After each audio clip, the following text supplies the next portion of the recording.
The expensive part of leading Claude Code may not be the model. It may be all the instructions, the skills, and the MCP configuration you built around it. Kimi Code added one command that claims to bring your setup with you. Read it closely. It imports instructions, skills, and MCP settings. 3 categories. That sounds like everything. It is not. So has your setup finally become portable? Or does most of it stay behind? I built a real Claude Code setup with 7 parts, the kind you spend months growing, and ran the whole thing through the door. Keep count. Because one of these 7 does not just fail to move, it quietly makes you less safe. Your repository instructions transfer first. These are just house rules and prose. Use integer sense. Run the tests this way. That prose is model agnostic, so it moves cleanly. But here is the tell.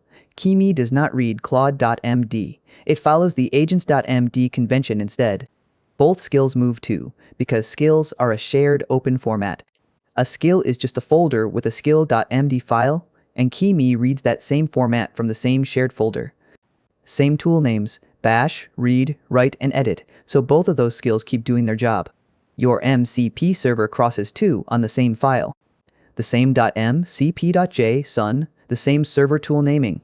But only the wiring moves. A config file is not a credential. The server still needs its own keys to actually connect. 4 parts cross without a fight. The next 3 fight back. And then the door stops opening. Read the command again. Instructions, skills, and MCP. It never mentions the other 3. And one of those 3 is the trap. Your hook does not transfer. The one that blocks a dangerous command still fires on the same event. But Claude writes hooks as JSON and Kimi writes them as TOML.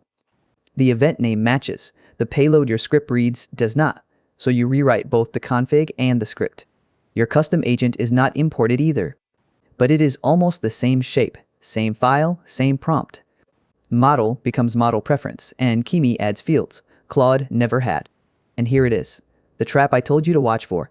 Your permission rules have nowhere to land. Claude gates by rules. Deny remove. Deny push. Never read the secrets folder. Kimi gates by modes. A denied path and a denied command have no direct target on the other side. So add it up. Rewrite the hook in a new format. Rewrite the script it calls. Hand port the agent. Re-express every permission rule as a hook. That is not a click. That is an afternoon. This is not Kimi being lazy.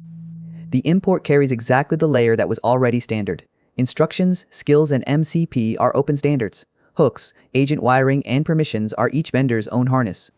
And it is more than these 7. Your slash commands, your output styles, your status line, they all live in the same folder. Every one of them is vendor specific. None of them ride the standard. And look at the name one more time. CC-codex. This door does not just pull from Claude, it reads from Codex too. Portability is quietly becoming the default, not the exception. So the answer is honest. 4 parts imported.